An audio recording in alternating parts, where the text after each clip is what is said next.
نے بھی جواب دے دیا, پنجاب کے ایڈوکیٹ جنرل صاحب نے بھی جواب دے دیا, سبطین جو اسپیکر ہیں پنجاب اسمبلی کے ان کے بہاف پہ بھی میں نے جواب دے دیا. سماعت شروع ہو چکی ہے, 2 دن ہو گئے ہیں. فی الحال جو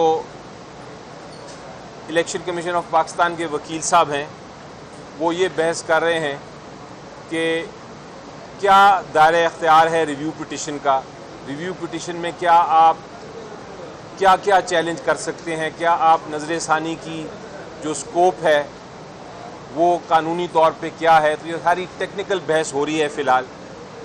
لیکن عدالت نے, چیف جسٹس صاحب نے ریمارک پاس کیے ہیں, آج آبزرو کیا ہے, انہوں نے کہا ہے کہ یہ اچھی بات ہے کہ آپ اور اٹارنی جنرل صاحب بھی اور ایڈوکیٹ جنرل صاحب بھی قانونی بحث کر رہے ہیں.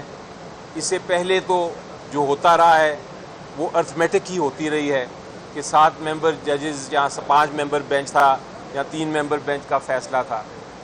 تو اچھی بات ہے کہ آپ نے یہ باتیں کی اب, لیکن آپ کو قانون اجازت نہیں دیتا کہ آپ وہ باتیں یا وہ آرگومنٹس یا وہ بحث کریں جو آپ نے پہلے بحث نہیں کی تھی. لیکن چونکہ یہ آئینی معاملہ ہے, چونکہ یہ معاملہ قوم کا ہے, سٹیزنز کی فنڈامنٹل رائٹس ہیں, اس لیے ہم آپ کو پوری طرح سنیں گے. آپ آرام سے بحث کریں, آپ کو ہم سنیں گے. تو یہ بحث اس طرح چل رہی ہے.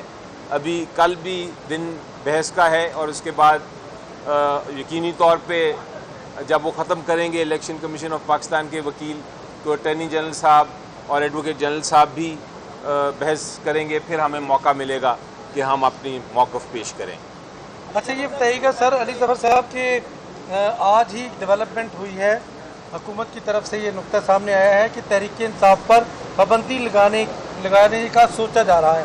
تو آپ کیا سمجھتے ہیں کہ کیسی صورت پہ پابندی لگ سکتی ہے؟ جی دیکھیں, پابندی لگانے کی کوشش کی گئی تھی ایک بار بہت پہلے جماعت اسلامی پہ, اور وہ بڑا فیمس کیس ہے مولانا مودودی صاحب نے فائل کیا تھا, جہاں پابندی لگا دی تھی, بین کر دیا تھا جماعتوں کو.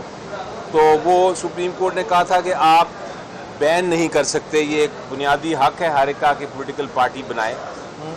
جہاں تک کوئی رائٹس کا تعلق ہے, کوئی اگر لوگ کسی پروٹیسٹ کے اندر توڑ پھوڑ کرتے ہیں تو وہ ایک انڈیویجول ایکٹ ہوتا ہے, وہ ایک انفرادی ایک ایکٹ ہوتا ہے, ان کے خلاف ایکشن لیا جا سکتا ہے, لیکن اس کی بنا پہ پولیٹیکل پارٹی کو بین نہیں کیا جا سکتا. ہاں اگر کوئی ٹیررسٹ آرگنائزیشن ہو, کوئی ایسی آرگنائزیشن ہو جو کہ ٹیررزم پھیلا رہی ہو یا انتشار پھیلا رہی ہو, تو اس کے لیے مختلف قوانین ہیں اور مختلف رولز ہیں. لیکن یہ اس قسم کی اقدام اگر اٹھایا جاتا ہے تو مجھے یقین ہے کہ یہی عدالت جو ہے ایک ہی دن میں اس قسم کے اقدام کو کالعدم قرار دے دے گی. یہ بتائیں کہ ابھی ڈیٹیل ریزننگ سر آئی نہیں ہے پنجاب الیکشن اور ریویو کا جی دیکھیں, یہ عموماً ہوتا ہے کہ ایک آرڈر آتا ہے, اس میں ایک دیا ہوتا ہے کچھ ریزننگ اور کچھ ڈیٹیلڈ ابھی ریزننگ آنی ہوتی ہے. لیکن چونکہ ریویو کا ٹائم پیریڈ دیا گیا ہے رولز کے مطابق کہ آپ نے 30 دن کے اندر ریویو فائل کرنا ہے, اس لیے عموماً رول فائل کر دیا جاتا ہے ریویو, اور اس کے بعد اس کی سماعت بھی ہو جاتی ہے. یہ ایک بڑا اہم اس وقت کیس اس لیے ہے, عام جو کیسز سے بالاتر ہو کے یہ اس کی اہمیت زیادہ ہے, اور وہ اس لیے ہے کہ یہ اس وقت پنجاب میں کوئی اسمبلی نہیں ہے, اس وقت KPK میں کوئی اسمبلی نہیں ہے. جو ہماری 50% سے زیادہ پاپولیشن ہے پاکستان کی, ان کا کوئی ریپرزینٹیٹیو نہیں ہے. اور اگر الیکشن نہ ہوں, اگر اسمبلیاں نہ ہوں تو قانون سازی نہیں ہو سکتی, حکومتیں نہیں بن سکتی, اور لوگوں کا جو بنیادی حق ہے وہ ان کو نہیں مل سکتا. بلکہ میں تو کہوں گا کہ آئین جو ہے وہ آگے چل ہی نہیں سکتا. تو اس وقت جس سچویشن میں ہم ہیں, اس سچویشن میں میری نظر میں کیئر ٹیکر حکومتیں جو KPK میں ہیں اور پنجاب میں ہیں وہ غیر آئینی ہیں. وہ جو اقدامات کر رہے ہیں وہ غیر آئینی ہیں, غیر قانونی ہیں. اس کے ساتھ ساتھ آئین جو ہے وہ میری نظر میں قتل ہو چکا ہے اس کا, آئین اس وقت ایک طرح سے ابینس میں ہے کیونکہ اس پہ عمل درآمد نہیں ہو رہا اور الیکشن نہیں ہو رہے. تو یہ سارے جو معاملات ہیں اس کو دیکھتے ہوئے عدالت یہ ریویو کو سن رہی ہے اور اسی لیے وہ انتظار کیے بغیر کہ ڈیٹیل ریزنز نہ بھی آئیں وہ جس وجہ سے الیکشن کمیشن آف پاکستان نے ریویو فائل کیا ہے اس کی سماعت عدالت نے شروع کر دی ہے. اچھا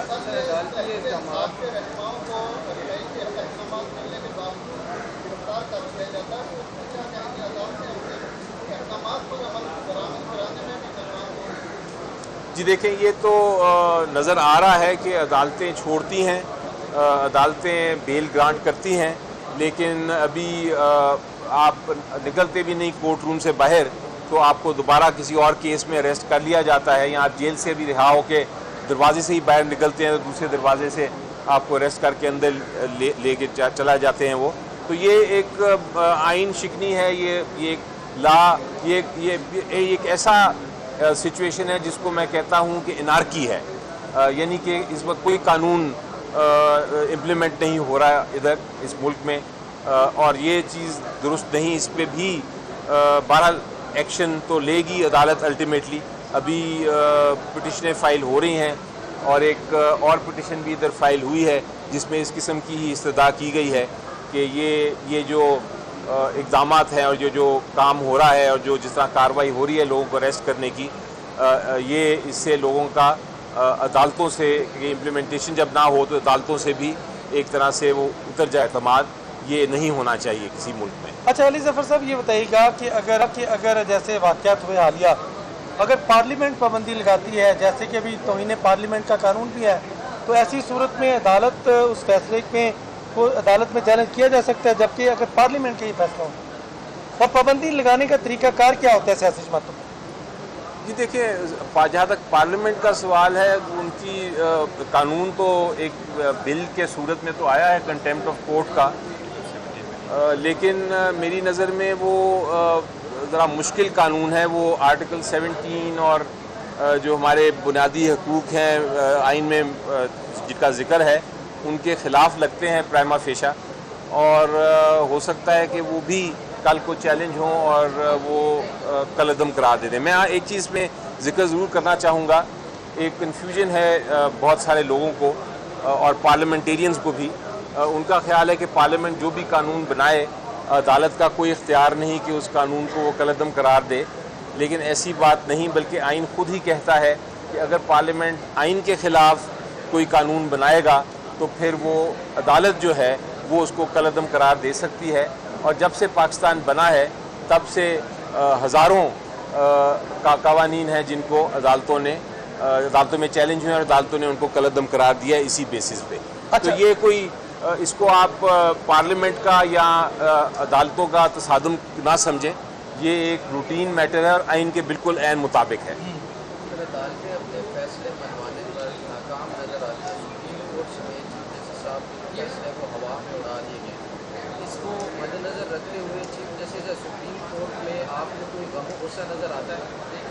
جی دیکھیے سپریم کورٹ بڑا تحمل سے کام کر رہا ہے, اور بالکل آج چیف جسٹس صاحب نے درست فرمایا تھا کہ ہم جو ایکچولی کام کر رہے ہیں انصاف دینے کا عوام کو, وہ ایک طرح سے ڈیوائن ہم جو احکامات ہیں ان کے اوپر عمل درآمد کر رہے ہیں, اور ہم تحمل سے ہی سنیں گے.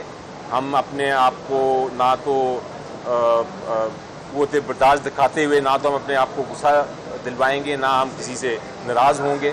ہمیں پتہ ہے لوگوں نے باہر کیا کیا ہے, ہمیں پتہ ہے پارلیمنٹ میں لوگ کیا کر رہے ہیں, لیکن ہم پھر بھی اپنا تحمل سے قوت برداشت دکھاتے ہوئے ہم آئین اور قانون کے مطابق فیصلے کریں گے. تو میرا خیال ہے یہ ایک درست پالیسی ہے. ہمیں بھی پیشنٹلی اپنا قوت برداشت دکھاتے ہوئے اپنی بحث پیش کرنی چاہیے عدالتوں میں, تاکہ عدالتیں فیصلہ کر سکیں جو آئین اور قانون کے مطابق ہے, اور الٹیمیٹلی یہی ہونا چاہیے اصول. اچھا سر, ہر گزرتے دن کے ساتھ جو کھلاڑی ہیں اپنے کپتان کا ساتھ چھوڑتے جا رہے ہیں, یہ ایسا اچانک کیوں ایسا ہوا ہے کہ آپ کے اپنے ہی بڑے بڑے لیڈرز ہیں وہ عدم اعتماد کر رہے ہیں؟ میرا خیال ہے عمران خان صاحب نے اس کو صحیح ٹرم دی ہے اس کی, کہ فورسڈ ڈائیورس, یعنی کہ